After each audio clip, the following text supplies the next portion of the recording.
into Thursday tonight. Wednesday is pretty short in the gospel, but there's a lot to digest in there, of course. So I want to start by reading something to you out of Chris Bryan's book, A Preface on Mark.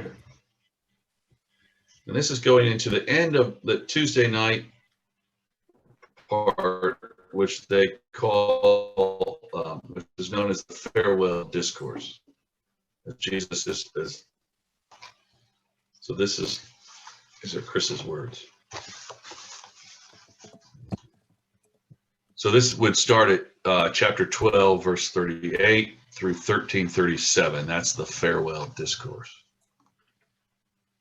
The short section denouncing the scribes is a hinge between Mark's account of Jesus' public ministry in Jerusalem and the conversation and discourse with the disciples that is to follow.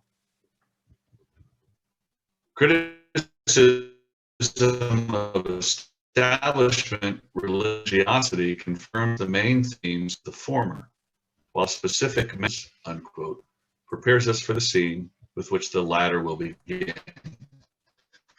So remember what Jesus says, beware the scribes who love to show off in the marketplaces and wear all the great things and do this and the phylacteries. And then you have the story of the widow's mite. These are the two sort of transition stories to get you into the next part. The widow's mite, where the people were putting large sums of money into the treasury, and the widow put 2 pennies in, right? Which a lot of people use for stewardship, which I don't think is necessarily the right story to use, but a lot of people use it. As Jesus watches the rich casting their gifts into this generosity. For the last time in the gospel, we move from public to private teaching. This, says Jesus, has cast in more than all of them. In what sense more? Clearly in the sense of commitment. The rest have contributed out of their abundance, but she, out of her poverty, has put in everything that she had, all she had to live on. So far, we may understand the tale as exemplifying and approving total devotion and generosity, and so it is generally interpreted, but we cannot overlook the setting in which it has been placed. We have just heard Jesus denounce a religiosity that devours widows' houses, and now we watch a widow giving up all she had to live on for the sake of the temple. In a moment, moreover, we are to learn that of the wonderful stones and wonderful buildings to which she is contributing, not one stone will be left here upon another. Her devotion is wholehearted, but it is apparently to a cause that is futile. Hence the scene is rife with ambiguity. Certainly we may still feel admiration for the woman's generosity, but our admiration will be heavily conditioned by our questions about the doomed system that exploits her. Jesus' words about the future of the temple lead naturally to the disciples' next question: when will this be? Which leads in turn to the extended section of teaching often referred to as the little apocalypse, or the apocalyptic discourse. In fact, save for verses 24 to 27, apocalyptic imagery is not its dominating characteristic. We have already noted its resemblance to the literary convention of the peripatetic dialogue followed by seated conversation and discourse. In terms of Mark's structure, it is perhaps more important now for us to note that this is Jesus's farewell. Chris likes to use big words that we don't always understand, so forgive that. But his point is true. We see this story of the widow putting in those 2 pennies as this great contribution, and yet we're just told that the whole thing is going to be demolished. So it does seem futile in a way, and I don't think without reading these things I've ever really thought of it that way. I think of it in the simple way that we usually portray it. They gave out of their abundance, she gave out of her poverty all that she had, right? There is you may have heard me say this before, my Old Testament professor said that when you sit the way the temple was designed, where the people would give their money, were these big, twisted, horn-like things that looked like sousaphones in a marching band. And they would throw their money, their coins, into the bell of that great thing, and they would all sort of wind down into the bowls or whatever they collected them in. And so the more noise that was made meant the more money that was put in, right? And so the proud, as Mark would probably say, the insolent proud, would relish throwing these heaps of coins in there, and just like the scribes taking all the honor and glory, because everyone would know that they just put a large sum of money in there, and they could gloat in their richness. And yet the widow putting her 2 coins in there would have made next to no noise at all, and she would have gone unnoticed. So that's another layer of that story, I think, that's worth considering.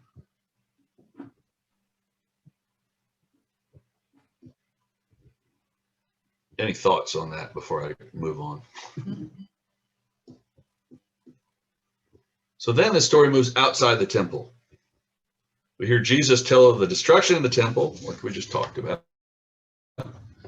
Signs of the end of the age, the Advent message to keep awake. And this is part of that little apocalypse.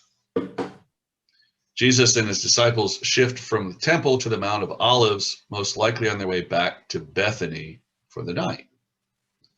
We're not told that they're leaving for the night, but that's most likely what they're doing. So they go to the Mount of Olives, and then they go to Bethany. And I'm going to read a section here from the Borg and Crossan book.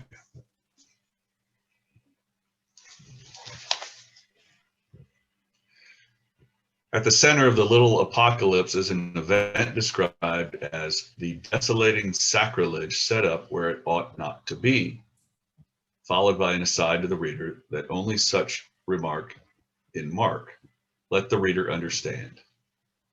The only such remark in Mark, let the reader understand.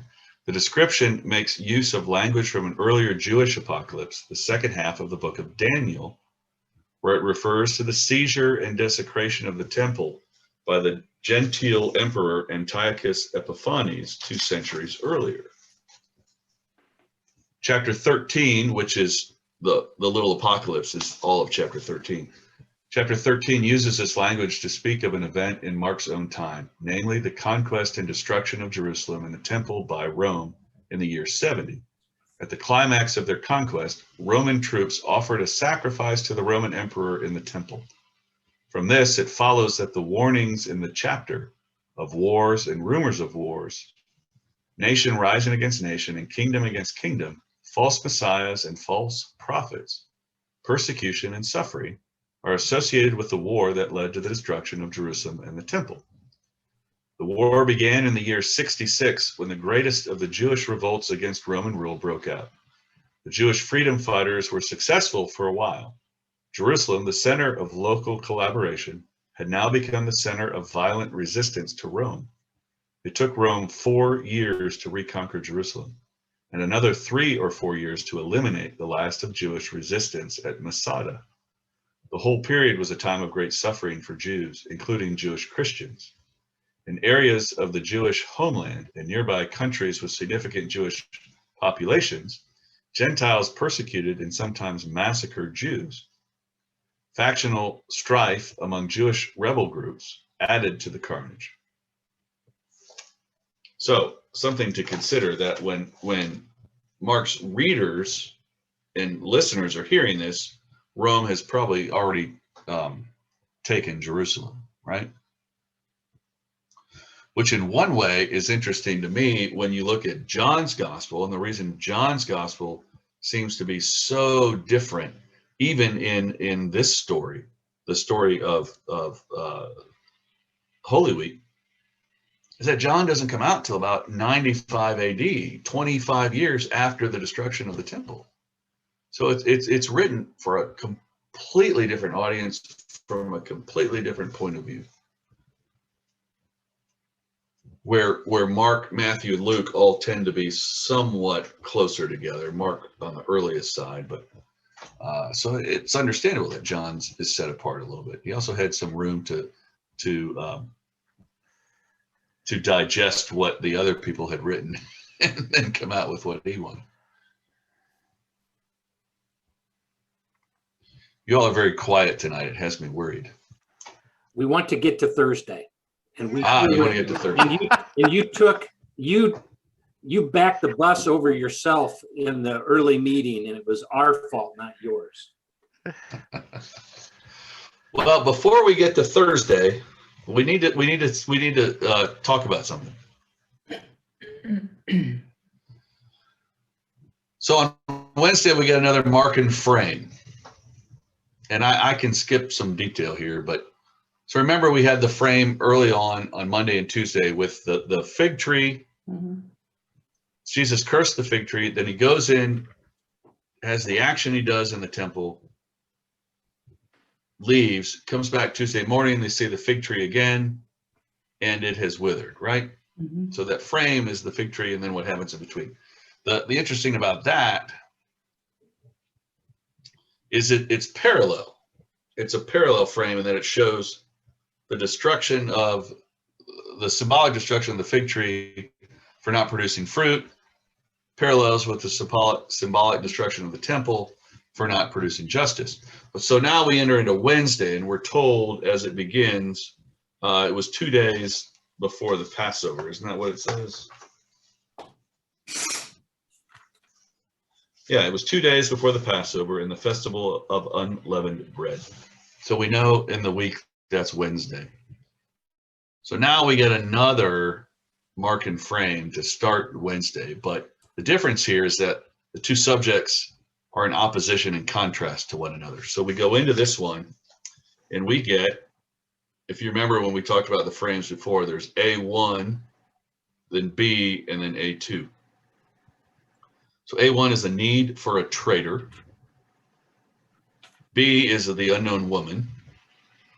And A2 is the advent of a traitor. So here we have a contrast between believer and traitor. Betraying Jesus represents the worst action, and anointing Jesus implies the best. So remember in this story, well, maybe we need to hear the story. Here's the story. It was 2 days before the Passover and the festival of unleavened bread. The chief priests and the scribes were looking for a way to arrest Jesus by stealth and kill him. For they said, not during the festival, or there may be a riot among the people. While he was at Bethany in the house of Simon, the leper, as he sat at the table, a woman came with an alabaster jar of very costly ointment of nard. And she broke open the jar and poured the ointment on his head. But some were there who said to one another in anger, why was the ointment wasted in this way? For this ointment could have been sold for more than 300 denarii and the money given to the poor. And they scolded her. But Jesus said, let her alone. Why do you trouble her? She has performed a good service for me. For you always have the poor with you, and you can show kindness to them whenever you wish. But you will not always have me.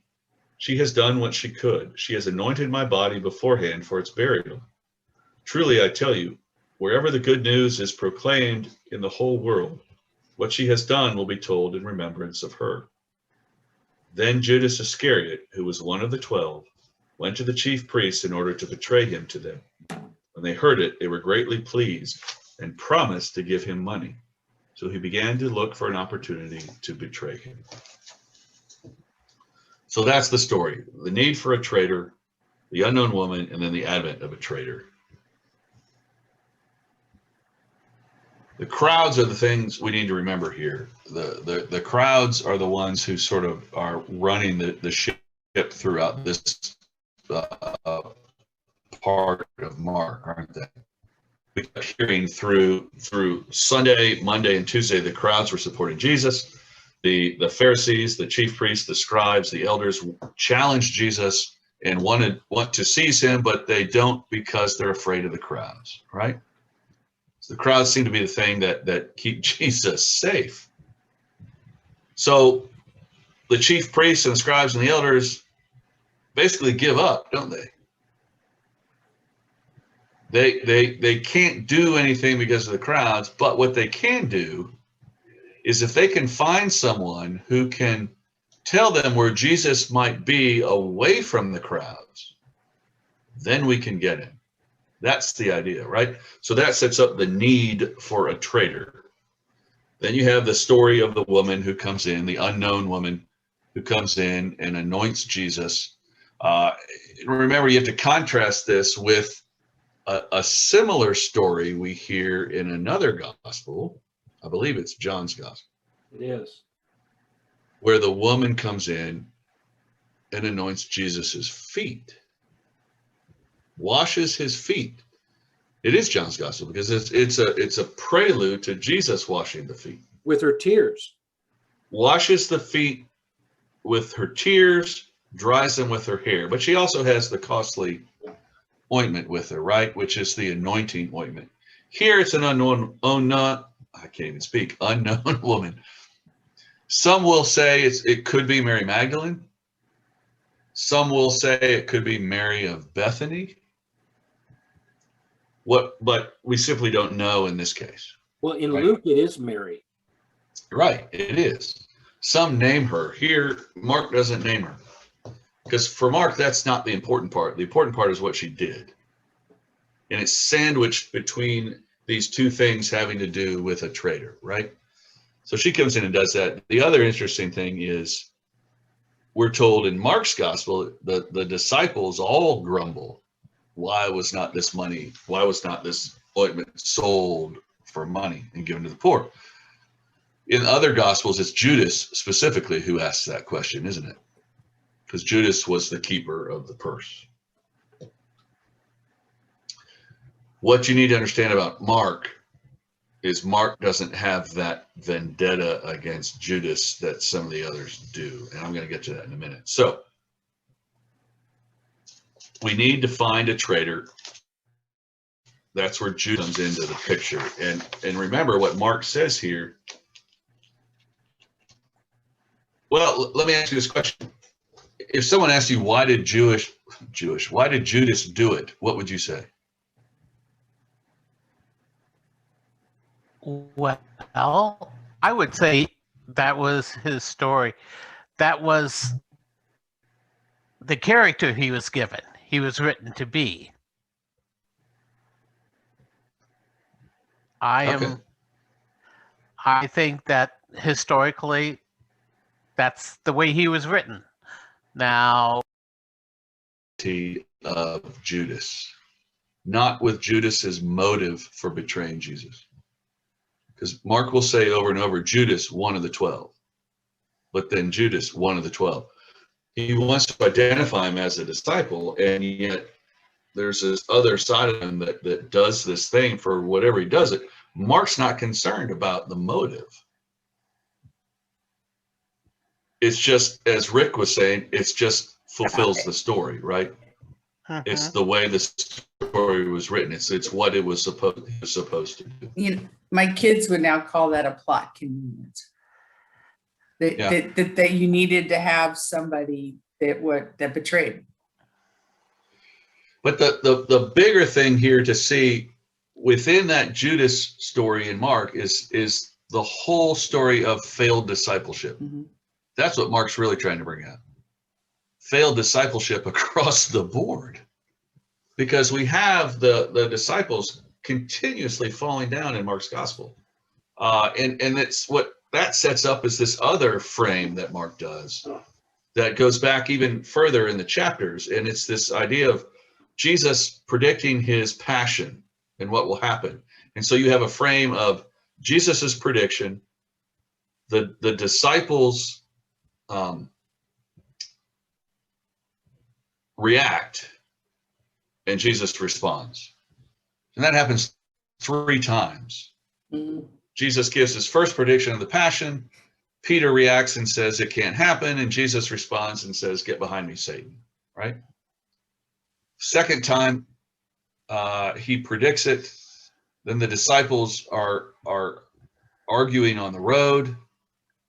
about who's the greatest, and Jesus responds, you know, the first will be last and the last will be first. And then you have the third one, and you get James and John wanting to have seats next to Jesus in heaven. We want to be seated on your right hand and your left. And he says, that's not for you to decide. Can you drink the cup that I'm going to drink? And he says, you will indeed drink this cup, but your time is not here yet. So Mark is setting all this up to show how the disciples fail all the way through. And the greatest part of that is in Judas's betrayal and in Peter's denial. Mm-hmm. That's sort of the culmination of that falling down.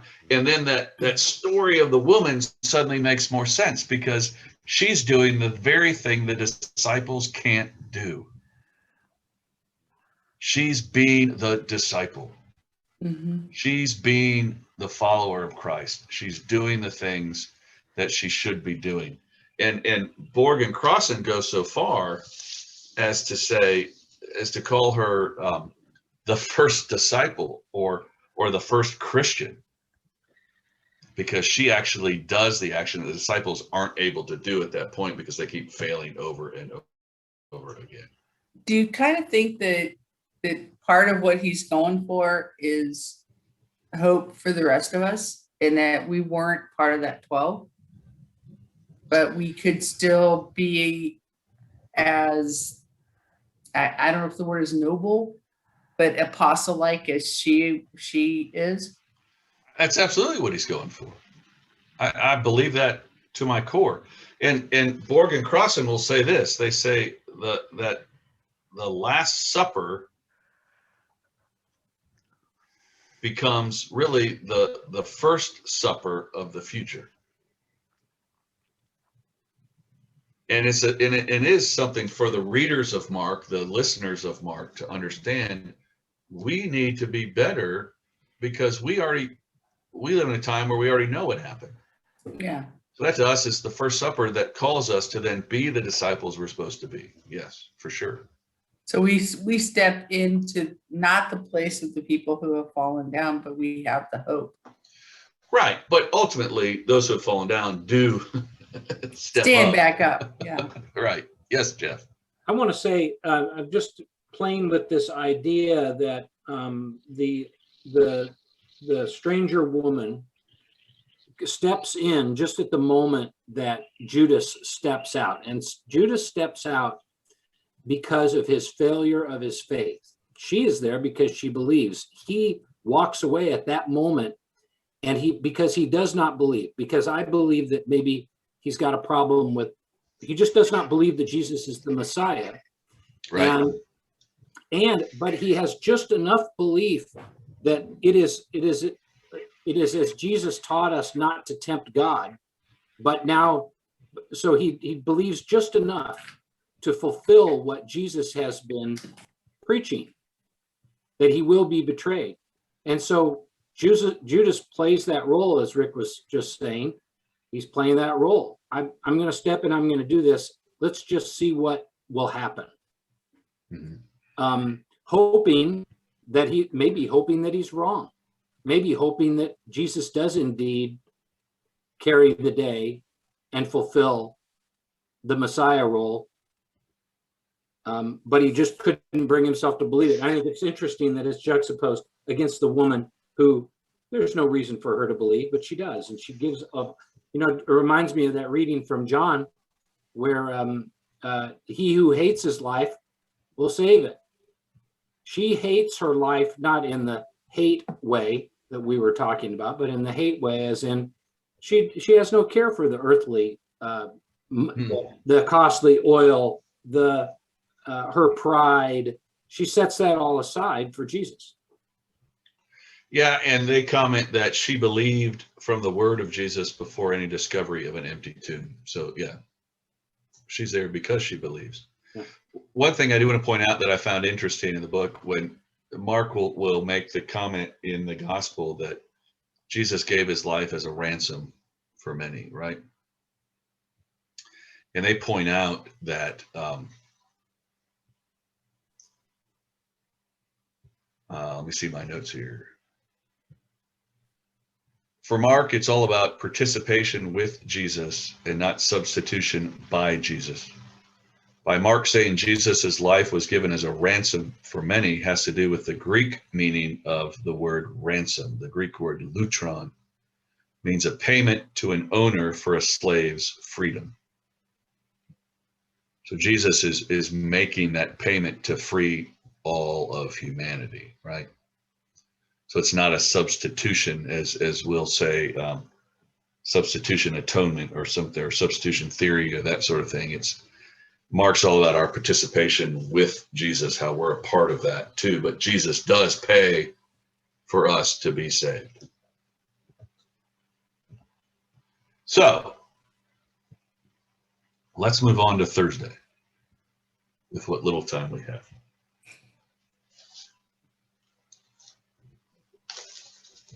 And I want to start by reading you something. Not very long. Mark's story of Jesus' last week moves toward its climax. On Wednesday, Jesus has been anointed for burial by an unnamed woman follower and betrayed to the authorities by one of the 12 men closest to him. On Thursday, the events set in motion by Wednesday unfold. For most Christians, the liturgical observance of Maundy Thursday, as it is commonly known, begins the most solemn part of the most sacred week of the Christian year. Holy Thursday is full of drama. In the evening, Jesus eats a final meal with his followers and prays for deliverance in Gethsemane. He is betrayed by Judas, denied by Peter, and abandoned by the rest of his disciples. Arrested in the darkness, he is then interrogated and condemned to death by the high priest and his council, collaborators with imperial authority. All of this happens before daybreak on Friday. And because we are following the time indicators in Mark's narrative, our treatment of Friday will begin at dawn when Jesus is transferred from the custody of the temple authorities to the imperial governor. So Thursday, more or less, focuses around the evening and the overnight part into the early mornings of Friday. And this is something I found interesting. The narrative begins with the pre-planning of how to find where to eat the Passover meal. Where have we seen that before? The donkey. The donkey. The pre-planning of the entry into Jerusalem, right? So it parallels that. And they say, where we eat the meal. And Jesus says, if you go here and do this, you'll find this clue here, and there'll be something buried under that step that you can then use to open this, and you have an escape room and you get out. And there's where we're going to have dinner. Right? So there is that, obviously that's not what he did, but there is this pre-planning for the Last Supper. And what's interesting is Borg and Crossan point out that he sends 2 disciples to do this, to find the room. And specifically one of the 2, or none of those disciples is Judas. Mm-hmm. So he doesn't want Judas to know where the room is ahead of time, or else Judas will just bring the authorities there. Jesus needs to have that meal with the disciples, right? That's the important part. He's got to get that done before Right. Judas does his thing. So, but then he brings the 12 with him to the upper room. So now Judas knows, but Judas can't do anything about it. And he says to them, one of you will betray me. And they all wonder who it is. And he says, the one who's eating with us. He doesn't really give him any clue. And then he gives the words of institution. It takes the bread, breaks the bread, all that, and the wine. And then, according to Borg and Crossan, then we see failed discipleship again. And we're told Mark designates half of his verses for Thursday evening and night. 31 of the 61 verses are dedicated to failed discipleship. Betrayal, denial, etc. Falling asleep, not listening, not doing what he asked him to do, right? But that's important to remember that. They simply can't, I mean, they're human beings. They simply can't deal with it at this point. And so Borg and Crossan then talk about Jesus' Last Supper, again, the first supper of the future, and they name 4 highlights in the story of the Last Supper, which portray its rich meanings. One is the continuation of the meal practice of Jesus. Jesus says, "Do this in the remembrance of me." All through the Gospels, Jesus will have meals with people. That's his way of sharing with them. That's his building relationships. And he says, even at this meal, do this in remembrance of me. Continue to have a meal together. Then we have an echo of the feeding of the 5,000 in the sense that he took, blessed, broke, and gave. So in the same way he took the 2 fish and the loaves, he blessed them, he broke them, and he gave them to the people. He does the same here. He takes the bread, breaks it, he gives thanks, breaks it, blesses it, gives it to the disciples. Same with the cup. Then we have a Passover meal, which is signaling deliverance, not from Pharaoh in this case, but signaling a deliverance from the Roman Empire. Yeah. What did you say, Jeff? I just was sin. Yeah, well, Yeah. it's the domination structure that, which you could say was sin. Yeah. I And was then you just have, thinking go of ahead. it as freedom. Right. Yeah. And then you have the body and blood and the death of Jesus when he says the words, "This is my body, this is my blood poured out for many," right? Mhm. So these things happen. We have no mention in Mark's gospel of the foot washing. That's purely John. But we have the institution of the Lord's Supper, and we have all these remembrances, and we have the idea that in that sense that, yes, they're having a Passover meal, but for us, it's not the same thing as the Jewish people celebrating a Seder meal and Passover, because that for us comes at the Easter Vigil, when we celebrate. So if you know, has anyone been to a Jewish Passover Seder meal? We've had them at the church too. So with a rabbi doing it? No, Yeah. I've never done one with a rabbi. Oh yeah. Okay, Oh, so show off. yeah, so I've done one with the at the synagogue with the rabbi. I didn't participate. I mean, I was just a guest. I wasn't participating in any way. I was just there as a guest. But one of the things that they repeat in the liturgy, and it's a beautiful liturgy that they have.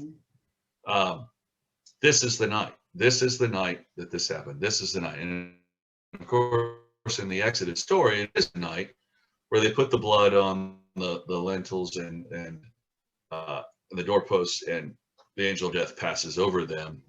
So it is the night that they're free.